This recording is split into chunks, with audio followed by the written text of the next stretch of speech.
Саламатсыздарбы, эфирде жаңылыктар түрмөгү каналга катталып маалыматтарды биринчилерден болуп окуңуз.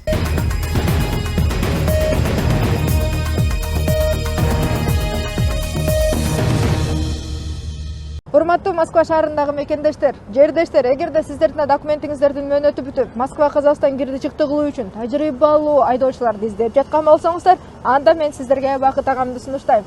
Андыктан Бакыт агама чалыңыздар, номерин экранга жазып койдум. Алсуунун атынан, Алсуу Рустамованын атынан деп барсаңыздар, сиздерге жолго чыгуучу документтериңиздерди бекер кылып берет, байке? Ооба. Токтоңуздар да.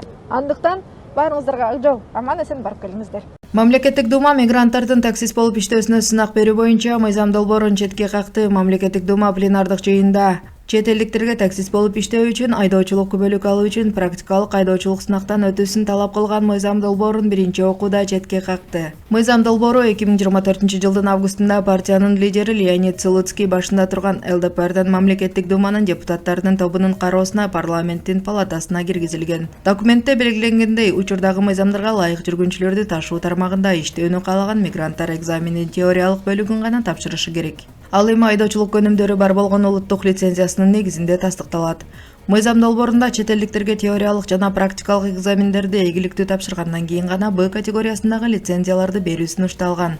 Ошентип теориялык жана практикалык экзамендерди ийгиликтүү тапшырганын тастыктаган документтери бар чет өлкөлүк айдоочулар гана таксист болуп иштей алышат. Кошумчалай кетсек, мыйзам долбоорунда 2025-жылдын 1-июнуна чейин Орусиялык Б категориясындагы күбөлүктөрдү алып, таксист болуп иштеген чет элдик жарандар практикалык экзаменден өтүүсүн талап кылуу сунушталган. Слуцкий РИА Новостиге билдиргендей, ЛДПр бул демилгени кабыл алууну улантат. Ал статистикалык маалыматтарга таянып, акыркы бир жылда мигранттардын өлүмү менен коштолгон кырсыктардын саны 24%-га өскөнүн айтты. Орусиядагы мигранттарга байланыштуу бардык нерсе оң болушу керек жана терс кесепеттерге алып келбеши керек. Биз алардын көп балалуу үй бүлөлөрүн өлкөгө алып келип, тартипти бузуп, көптөгөн кырсыктардын себепкери болушуна жол бере албайбыз. ЛДПр Владимир Жириновскийдин жетекчилигиндеги эле эмгек миграциясы чөйрөсүндөгү тартипти орнотуу үчүн күрөштү улантат. Бул биздин коомчулуктун талабы эмес. Биз жашайбыз жана бул жерге Орусияга акча табуу үчүн келгендер кантип жашайт? Биз өзүбүздүн эрежелерди, нормаларды жана салттарды сыйлоого чакырабыз, деп жыйынтыктады парламентарий.